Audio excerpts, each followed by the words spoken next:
And we'll smile as if we're, because here we go. We're going live. I see the green bar. I see the green bar happening. All right. Let's see. I have a to-do list so I can stay organized. All right. Looks like good plan. Looks like we're happening. We're doing this. Lauren, how's it going? It's good. I'm good. Thank you so much for having me. Oh my goodness, you bet. So we'll give it a couple minutes, let folks start hopping on here on the live stream. But good morning or good afternoon, wherever, because what time is it there where you are, Lauren?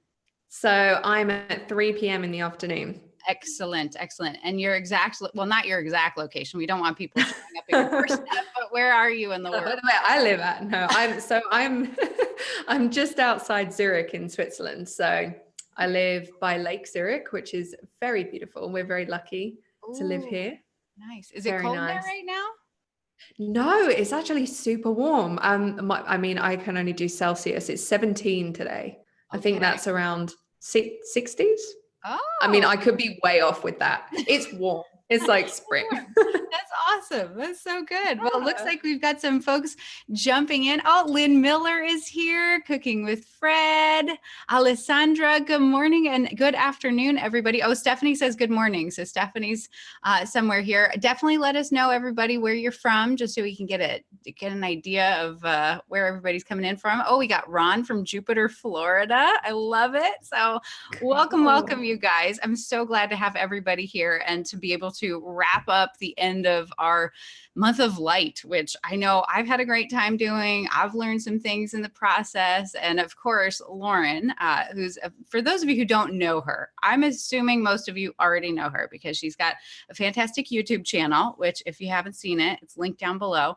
But a lot of you too, probably coming over from Instagram, you follow her over there, but she is another really talented food photography educator. So, because by no means do I know everything. So it is so nice to have other colleagues in this space who we can collaborate, share knowledge. And so definitely go check out Lauren's information. It's linked down below. How many of you already know Lauren just by like little show of like, hey, in the comments area? Because I know when I posted on Instagram telling everybody that it was Lauren and that we've been going live today, so many people were like, oh my gosh, I love her. So I'm so excited.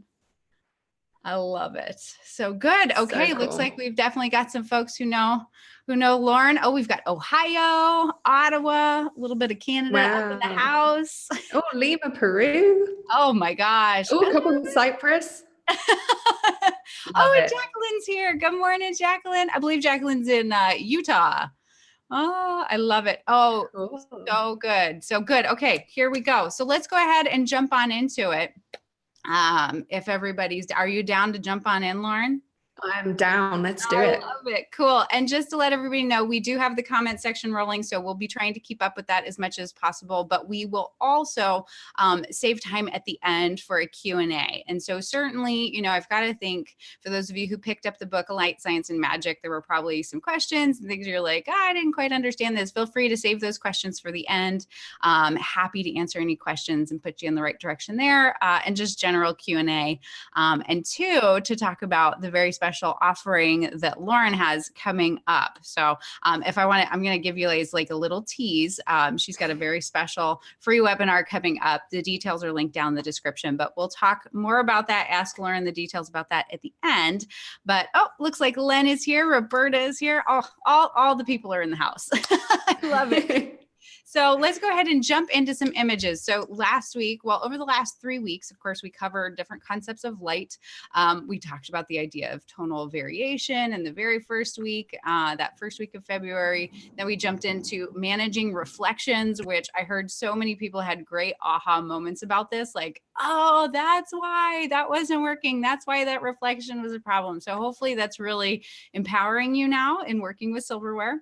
And then last week, we dived into the idea of specular highlights, which everybody loves, those specular highlights, and also cool. The idea of fall off. And so I know Lauren incorporates all these concepts very regularly into all of her work. But what we want to do right now is go through your work, because I had a link in last week's video to submit images of things that you had learned and applied from the various videos the last couple of weeks. So let's go ahead and look at the photos. I've sent these over to Lauren, so she's seen them as well. Let's see if I can figure out the technology to share my screen. is like next level craziness. Here we go. Okay. We've got our very first image right here. And hopefully this comes up. Lauren, are you seeing the image on your screen? I am. Excellent. So Can I just say, I had so much fun looking through these images that you guys have produced. I mean, I've been loving this book club series, but oh my goodness, you guys are so talented. Right? It always is so impressive to me just seeing, following hashtags on Instagram and the Facebook group. And I mean, it was really hard to pick through the images too. I mean, we received probably about 30 different images. So I kind of handpicked ones that I thought that really did a great job of showing off the things we learned this month. But let me pull this up. So obviously we've got some beautiful croissants here, which being that it's 7 o'clock in the morning, I could really use a croissant. But this is from Ekaterina. And let's see, she says that, so the technique that she used here was she moved the backdrop further away from the food. So we talked about that in last week's video to get that sense of depth and atmosphere. Yeah. And that she also knew the croissant, had some sugar syrup on top for some shine. So, I mean, in terms of just different lighting effects, Lauren, what are you seeing going on here that really makes Ekaterina's croissants just such an effective image? Yeah, I mean, I think the softness of the light is absolutely stunning. I think because they have this, this gorgeous rounded shape and all these layers and this texture, by working with that sort of really diffused soft light, it's really highlighting the shape of them. It's like all the shadows are just there, and I don't know, they look so inviting. And then they kind of contrast to me with the really like crispy, crinkly bag. And yeah, because I think one of those things that it could sort of fold into it, right? Because the color is similar between the bag and the croissants, but because of the way you've applied that lighting, that we really get that separation, that the shadows remove it from that background. And I mean, specular highlights on fleek right now with this one. Right. Yeah, there's such a nice contrast between the highlights and the shadows. And absolutely beautiful job. Yeah. And I like that there are 3 different ones, because to me, this is just like going down. Like if you've ever been to San Francisco and you've been to Tartine, which is like, if you haven't been to Tartine in San Francisco, it's a life-changing experience. But you go in and you just see this beautiful case of all these different, pastries and croissants, and you pick your favorite ones. And so this to me is just like going there, and then you walk away with this just very humble bag, but these just beautifully stunning pastries, and the way that you treated these, just it puts me right there.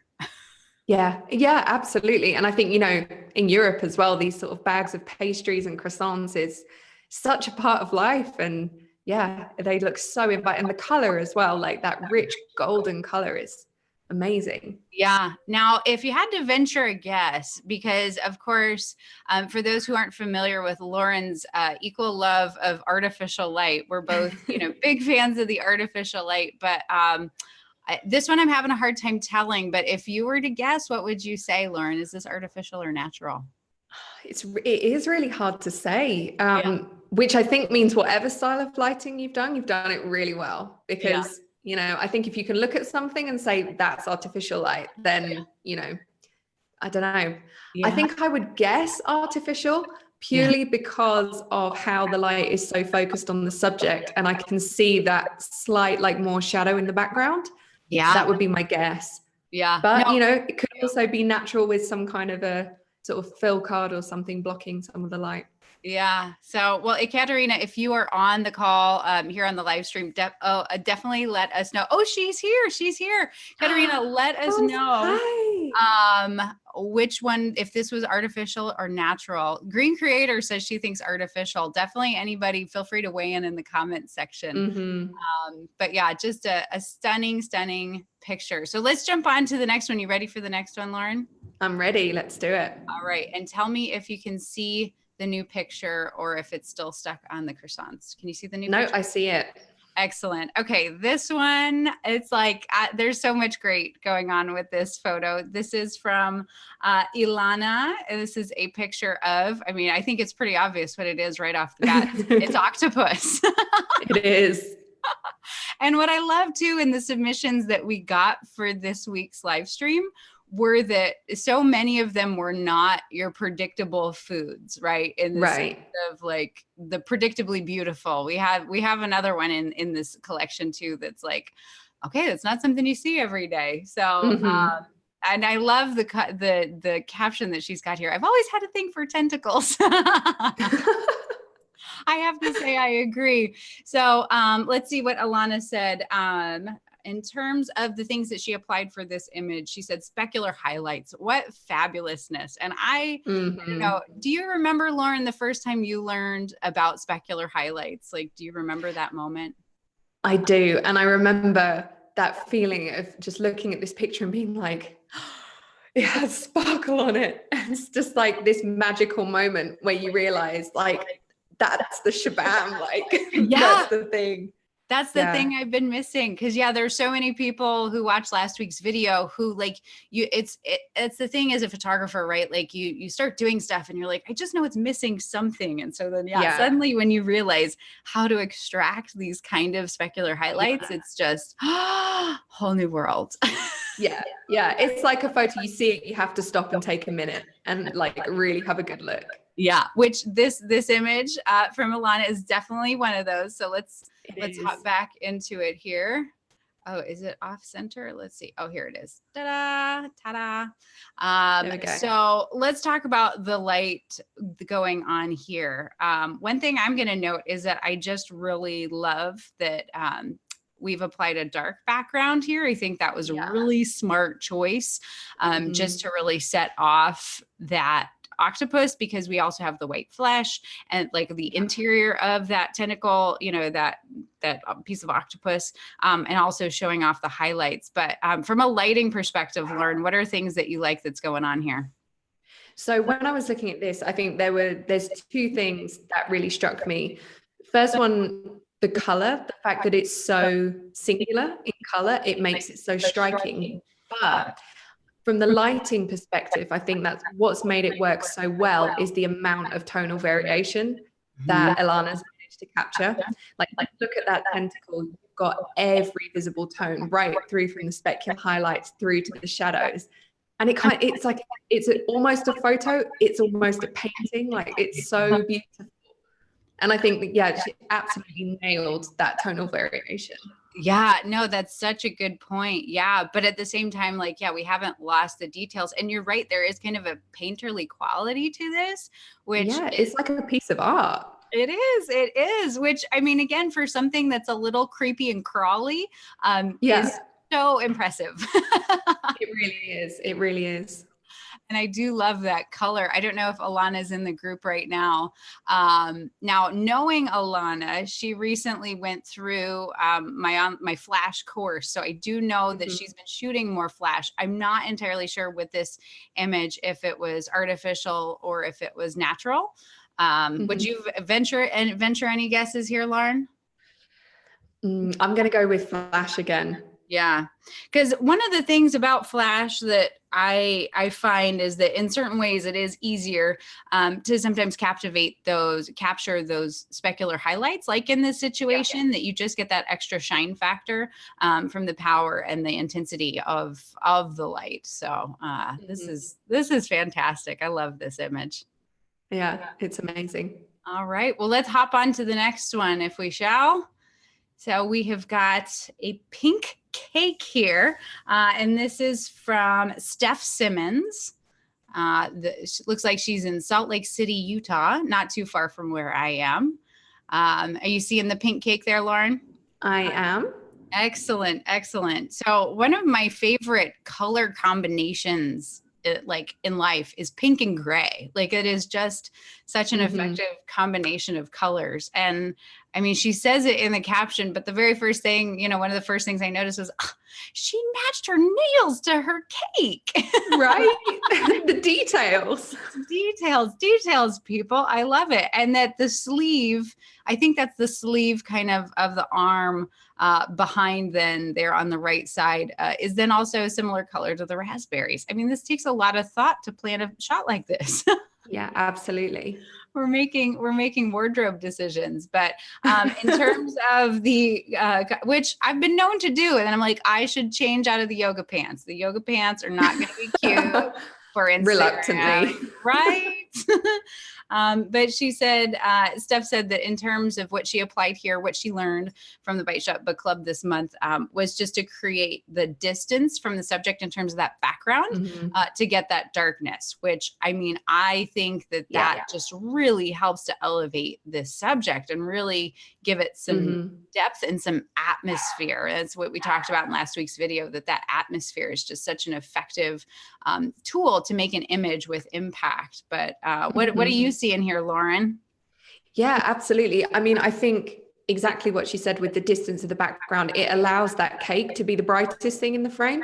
And whenever you're composing a photo, you want to make sure that your main subject is, as far as possible, the brightest thing in the frame, because typically that's where your eye is first drawn. So, absolutely nailed it in this photo. And also just the lighting on her hand, like those soft shadows just wrapping around. It's absolutely stunning. Yeah, no, because hands can be really hard to light. They really hard. Really hard, weird contrast.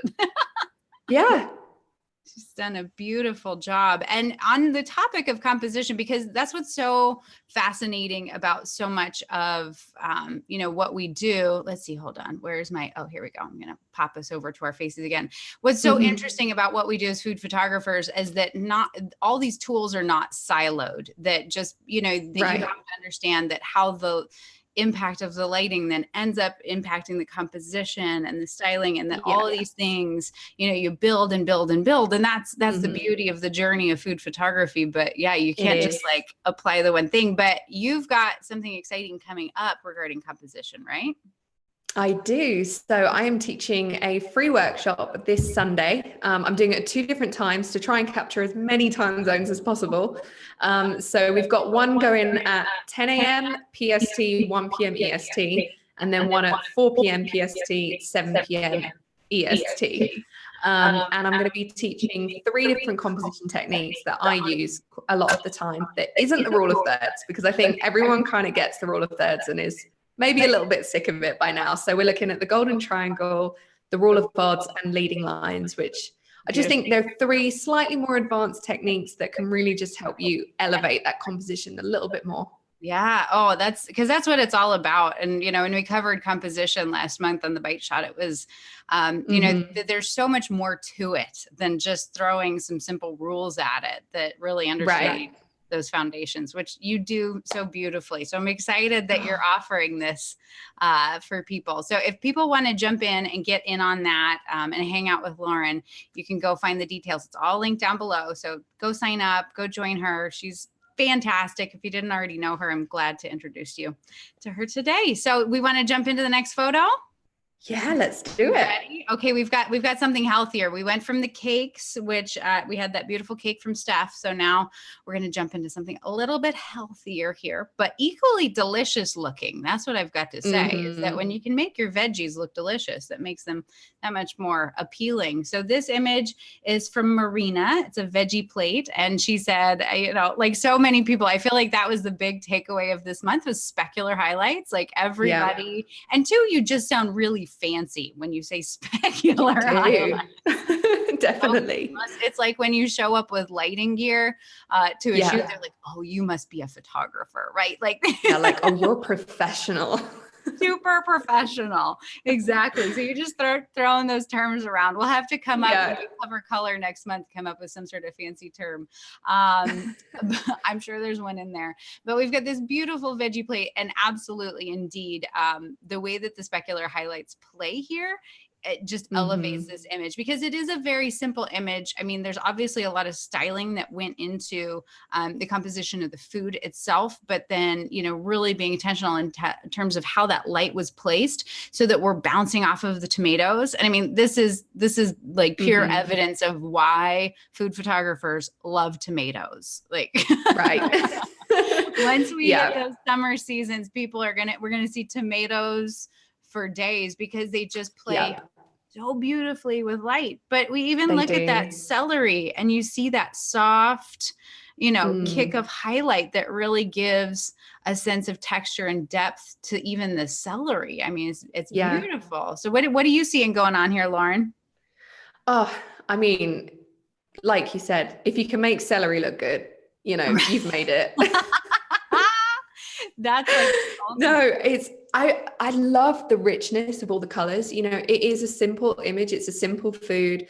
There's not, there's styling obviously in like the way the food's been set up, but it's not like one of those dishes that's super intricate. So the lighting plays such a key part in making the image. And just everything's got this gorgeous soft shadow. I mean, for me, the star is the olives, though. I mean, those just pop right out at me. Yeah. This again, the specular highlight, similar to tomatoes. They're small, they're round, they play ball, but just the color and everything is amazing. Yeah. The other thing that I love going on here from a composition standpoint, because we talk about that the composition is not just props, the composition is the food itself, and how Marina's really captured a sense of balance here by having the green placed in that very balanced sort of method, and then like those brown toasts scattered in the same, like you don't look at it and go, oh, she's created visual balance by placing, exactly. It looks so natural. Right? It does, but it's like such a thoughtful process. And so I'd be curious from Marina, if Marina's are in here, if Marina's here, let us know sort of like your styling process, because that's the other interesting thing, as food photographers, sometimes we do stuff and we didn't really like intend, like it was very like there's just so much that we just kind of do innately, but then sometimes definitely with the different tools that we've learned and composition tools and things like that, like we can make things like this happen a lot easier and more intentionally. So Marina, I'd be super curious to know just your creative process and the styling of this, because to me that was just one of the moments with this image. I love it.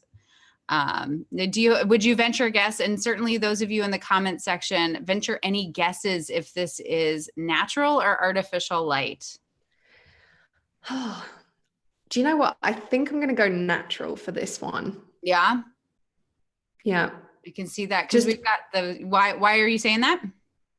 I think because it seems like the light is very full and almost like it's surrounding the subject, which I think when you're working with artificial light, you'd have to be working with a huge kind of, or she could have used a white reflector maybe to fill in the shadows.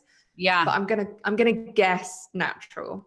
Because it's the lighting is so full in that case. So really nice large window. Somebody did notice that mention on a certain number of, like if we look at the tomatoes, like these ones right here, looking that we got kind of that square effect going on. So maybe, and I can't tell if it's a window or a softbox. Right. So Marina, if you're in here, please tell us. Oh, let's see. Oh, see, and it's so fun looking at the comments, because we've got kind of Jacqueline says artificial, Green Creator says natural. Looks like it's a pretty divided answer. So we'll have to find out which way this image went. All right, and then we've got our very last image here. Let's go ahead and pull this up. And are you able to see it there, Lauren? Yep, I can. All right, our very last one. I'd be curious. Well, for those who are now seeing it, you can probably see the caption. But this is definitely, I picked this one because it's not something you see food-wise every day on Instagram. And so this is from Annie. And this is some chicken hearts. So we're getting into the offal category here, which we don't do often. Although, I mean, with the octopus, we had some different out there food. And so now we're throwing chicken hearts into the mix, which I appreciate, because, that's the beautiful thing too about the food here on YouTube and on Instagram, and just seeing what everybody's creating, because there's a whole world of food out there. Sometimes we get so keyed into like what's just immediately available to us in our location. And so it's so good to see there's a whole world out there, and there's a whole bunch of flavors that I don't regularly experience. And so I appreciate getting exposed to that. But these are quite beautiful. And Annie says that she applied the idea of just brushing the food with a little bit of oil to get those specular highlights. And so the chicken hearts and the okra, she added a little bit of the brown butter. And so obviously, I mean, the specular highlights are just really adding to the dimension and the power of this image, because yeah, I mean, you could do chicken hearts and it could be kind of flat, so that you've applied that lighting. What do you think, Lauren? Yeah, I think, if the lighting in this wasn't so stunning, it could be super flat because it's quite a simple dish. You've got something brown and something green. So if that light was maybe a side on or even just that bit to the front, I think the whole thing could have looked really flat. But the way the light is kind of coming sort of on the diagonal from the back and just skimming over those ochres, I mean, it's stunning. This specular is what makes it. It's adding so much dimension and just turning something really simple into something really stunning. Yeah.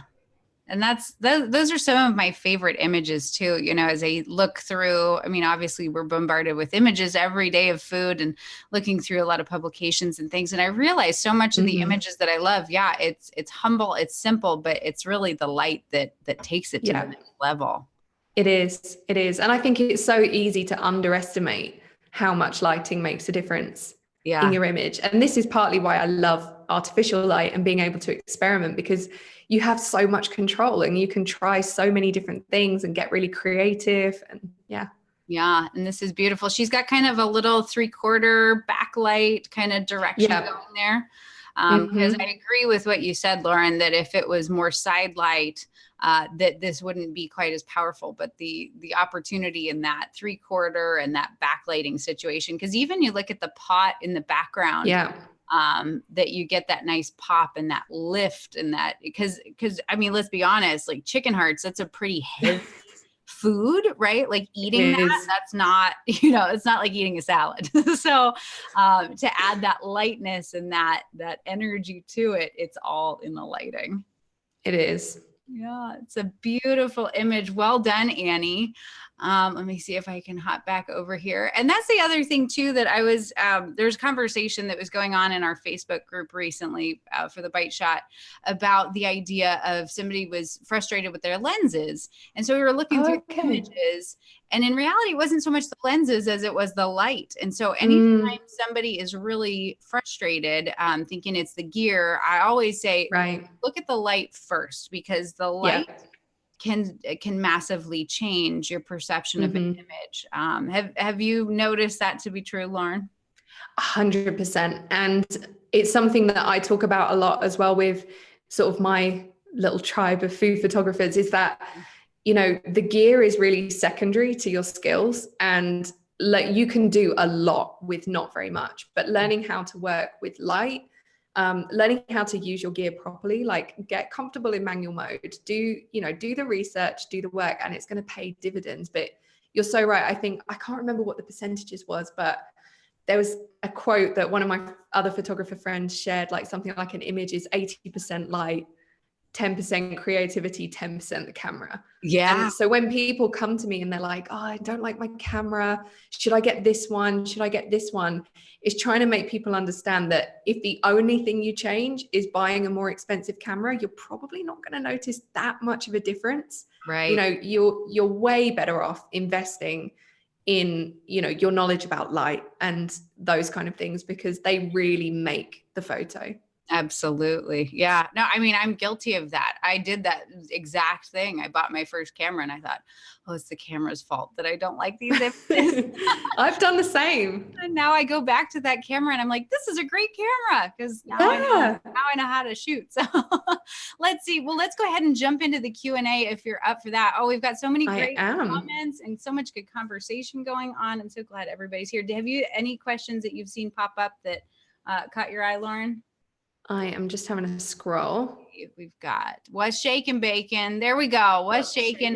And it's shaken bacon. Some people are like, what is it? Is bacon like the food bacon, like the pork product, right? And this is an expression in the South. Not that I'm from the South, but my grandmother is from Texas. And so she has a lot of like Texas, little isms and things like that. So what's shaken bacon? If you're ever down in Texas, down in the South, this is like a very normal expression. So Good to know. I need to get myself a phrase for my channel. If anyone has any ideas, put it down in the chat, because anybody's got a really great catchphrase for Lauren. Don't make it too embarrassing, right? Yeah, exactly. Make it, short and sweet. Right. I'm just having a scroll through. Yes. Trying to find questions. And if you have questions, feel free to throw those into the comment section. Let's see. Mm-hmm. Oh, I see a hey from Scotland. Yay. Lots of somebody's mentioning that they really liked the video that you did about artificial light with the Pixapro light. Do you still shoot with that light? I do. I actually recently also took Joni's flash course, which if you haven't already, get in it. It's incredible. So I do shoot a real mixture of flash and continuous now. Mm-hmm. But I mean, for video, I'm always using the continuous light, and that's the only one I have. So yeah. And you've got a grid for that as well, right? Yeah, so I use an octagonal softbox, which has a double diffusion panel and then also a grid. So normally I do stick the grid on it. Just, I like the way the light looks when it's a little bit more directional and contrasty. Yeah, absolutely. Yeah, it's beautiful. All right, let's see. I'm not seeing any particular questions popping up. We'll give it another minute or two. We have people who love chicken hearts and some sweetbreads coming up in the conversation. Let's see. Oh, okay. So people asking about the hard light style from Bon Appetit. What is the best way to achieve that look? And that's from Patrick. And that's a great question, Patrick. Mm-hmm. So I don't know, should we tell them what we're up to, Lauren? I think we should. So in coming up in a couple months, what did we say? June, yeah. Month of June. So Lauren and I, obviously this whole month here in the Bite Shot was devoted to light, but just, I mean, to only cover 4 weeks worth of light, clearly it's a topic that we could spend a whole entire year on. And so Lauren and I thought, well, let's revisit the topic of light when we come into the summertime. June was good for both of our schedules. And so we're going to be diving back in and going through the concepts of hard light and soft light, shooting white on white and dark on dark, but really diving in to light and doing it collaboratively on both of our channels. And so as far as that hard light style, we have to think through what are the principles in play with lighting. We can do this with artificial light. We can do this with natural light. Light is light, but the key to it is the size of your light source and the diffusion factor. So we think about, we want to create big soft light, like Lauren was talking about, we want to create those really soft shadows. We want a big light source. So if we want hard shadows, we want a small light source. So I know you've played recently with some hard light and do on a regular basis. So what was your method recently, Lauren, for getting some hard light photos? Yeah. So, I mean, I think hard light works really well in a couple of situations. One, I mean, drinks love hard light because you've got all the colors, the subject is completely translucent. So it really gives you an opportunity to like shine that light through and really pick up that color. And I think when you're playing with hard light, the length of your shadows makes such a difference. So moving your light up and down and changing the direction has like a much stronger effect on the look of your photo than soft light, which just the changes are a little less dramatic. So of course it still makes a difference, but I think it really gives you an opportunity to play around and almost make art out of the shadows. Yeah. Like you can bring them in as part of the photo. Yeah. So as well as, I think anything with specular, like those cakes with a shiny top, anything like that could be really fun to play around with hard light. Yeah. I think when you're working with natural hard light, so direct sunlight, and like it's interesting what you were saying about it means that the light source is so much smaller, because even though the sun is like, huge, it's so far away that it's, in terms of a light source, it's actually a very small concentrated light source. Yeah. So, that works really well. But I think, I don't know, I haven't actually tried shooting in natural hard light. Yeah. I've only done it with artificial. Well, and I don't know. Fortunately, here in Arizona, we have a plethora of hard light. Like this. Send some sunshine over here.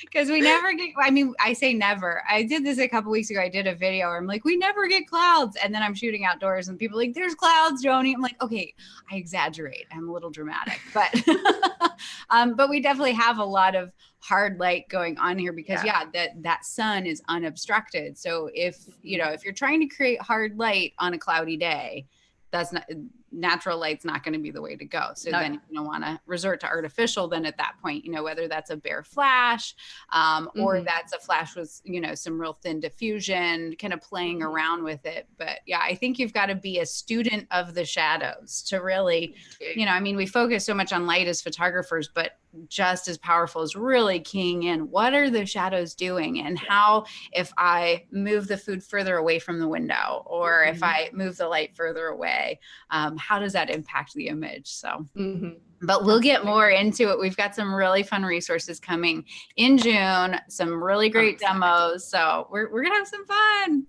That'd be great. I see another question. Yeah, go for it. I'm going to skip to what's the best way to add oil to the food in order to get those lovely shine spots over the food. So, I mean, I think there's two ways. There's sometimes you can buy oil that comes in like those spray cans that really fine mist, almost like an aerosol. They don't sell those in Switzerland, so that's not an option for me. So I just have a little pastry brush and I pour some in a little bowl and just kind of brush it on the areas that I want it on. I would say don't go crazy because it can easily be a bit too much and it's like, whoa, oil.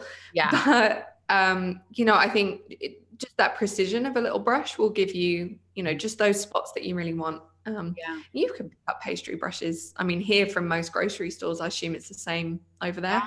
Yeah. And I use, I also have like a set of different sized like paint brushes, like just standard brushes that are nice and soft and you can I like that. But yeah, if you've got a little spray bottle atomizer and if you're finding, like sometimes I'll use oil, but also a lot of times I'll use a glycerin water mix just because I do exactly the same. Because I find that it's not quite so greasy. Again, the oil sometimes really looks good. It depends, especially on meats and things like that.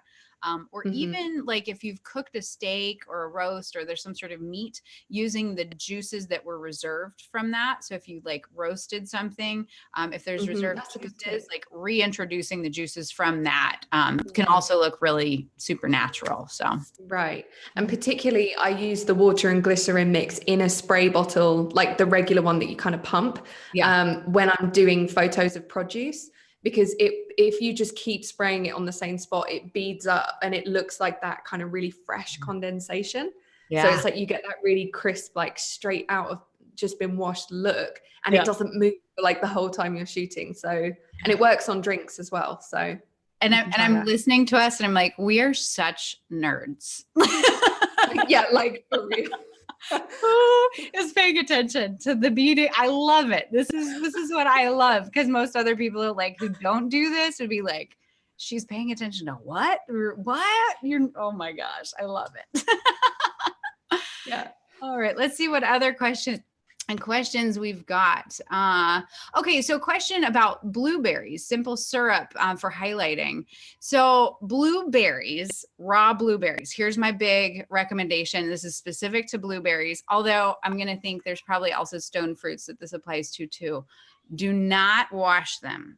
Keep them so that they have that beautiful, what we call the bloom on them, that that kind of white factor, that the second that we get the blueberries wet and we wash them, that they lose that character. So definitely, adding water to raspberries or strawberries, cherries is great, but blueberries, leave the bloom on, right? I mean, do you leave the bloom on, Lauren?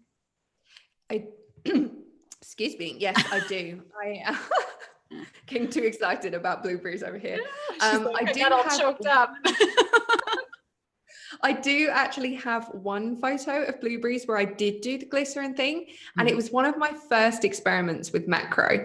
And I do love it, but since then I do tend to leave them because I think they get that really gorgeous like mottled look, and you lose that completely if you make them wet. So yeah. So, I mean, it's something to play with and there's no rules. Like you don't have to do this. Exactly. But so simple Again, syrup though would work great for, I mean, I haven't tried simple syrup, but I certainly think you could try simple syrup if you wanted to dress up things like strawberries, cherries, other sweet things. yeah, absolutely. Oh, quick question about food compose from Stephanie. Yeah. Can I use natural light? Yes, absolutely. I do talk about my lighting setup from an artificial point of view, but also how to achieve the same thing with natural light. So Yeah. yes. Yeah. I love it. Oh, and let's see. Patrick, you're going to be at Everything Food Conference. I'm excited. That is coming up in May. That is in Utah. And so I will be speaking at that. I'm doing 2 workshops, and then I'm also doing a general session. So I'm excited to see you there, Patrick. That'll be fun. Super cool. I love it. Well, let's see. Do we kind of hit the high points? How do you add shine to vegetables? Kind of the same exact way that we've talked about with these other techniques, whether that's oil or that's spraying on water and glycerin. Absolutely. And then from a lighting technique, I think particularly with vegetables, because they're so shallow and small, like making use of black fill cards and just doing as much as you can with the light to create those highlights in the first place, and then use the oil as like just the extra touch. Yeah. Absolutely. Now, Benmi wants to know photographing shaved ice. Have you shot shaved ice before? I have not. Do you know what? Shaved ice is not really a thing here.